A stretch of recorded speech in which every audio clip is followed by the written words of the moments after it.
long now, the end's almost in sight. Just a few hours and a mere 5 or 6 miles to go. And wouldn't it just be across a desert? Nothing much to see, you may think.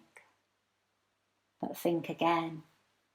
The landscape of the Judean desert is one of rocky terraces, escarpments and steep ravines. Bordered by the mountains of Judea on one side and the Dead Sea on the other, it's full of breathtaking views. The yellowish rock changing colour depending on the time of day, shifting shadows and shapes as the sun rises and falls. It may look dry, but aquifers lie hidden underground, and if you look carefully, wadis crisscross the landscape. Terraces and escarpments with plants that cling to the narrowest of places and the very edges of ravines. Plants that can survive in the poorest of soils and the driest of climates. Acacia trees do well here, with their incredibly long root systems that can be several times the height of the tree. Acacia, the wood used in the building of the tabernacle and the temple. Tamarisk trees are found here too. Tamarisk.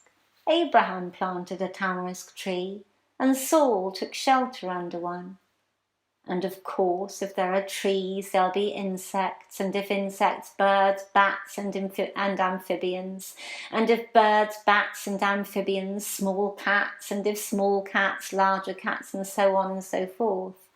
But I'd like to focus on the cats. I love cats. Small cats here in the desert, yes. Sand cats, similar to our wild cats in the UK, but sand-coloured, not tabby.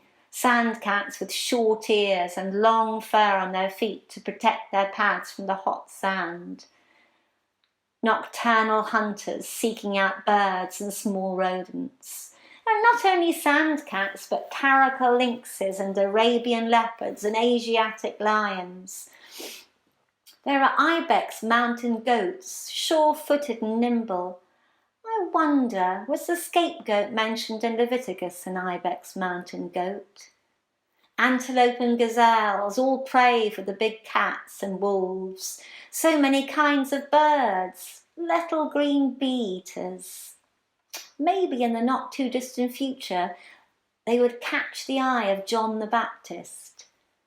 Sheer abundance. Why do we always think of deserts as barren lands? And what of the skies? Well, they're a mere backdrop to 500 million migratory birds.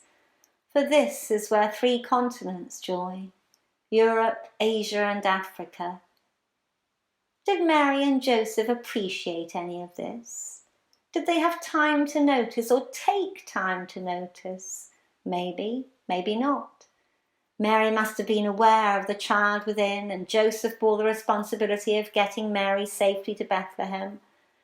None of us notice all that's around us. Who knows, perhaps migratory birds were a reminder to them to look upwards. And then they were there, at Bethlehem, but the journey was far from over. Maybe you're going through a wilderness experience. If you are, remember there's always more happening than you can see. Don't try and fast forward the experience. Trust God and expect Him to speak tenderly to you. For wilderness experiences are times of preparation and refinement. I'm going to finish today's story, or today's part of the journey, with some wonderful words from Psalm 63. Psalm 63, verses 1 through to 8. O God, you are my God. I seek you. My soul thirsts for you.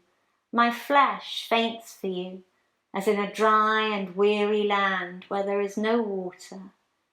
So I have looked upon you in the sanctuary, beholding your power and glory. Because your steadfast love is better than life, my lips will praise you.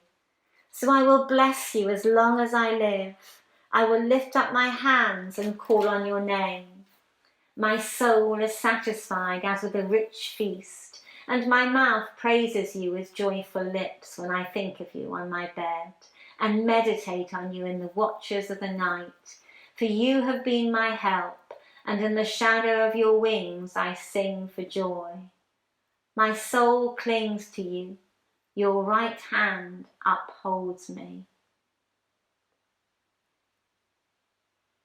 May these words really minister to each one of us. Amen.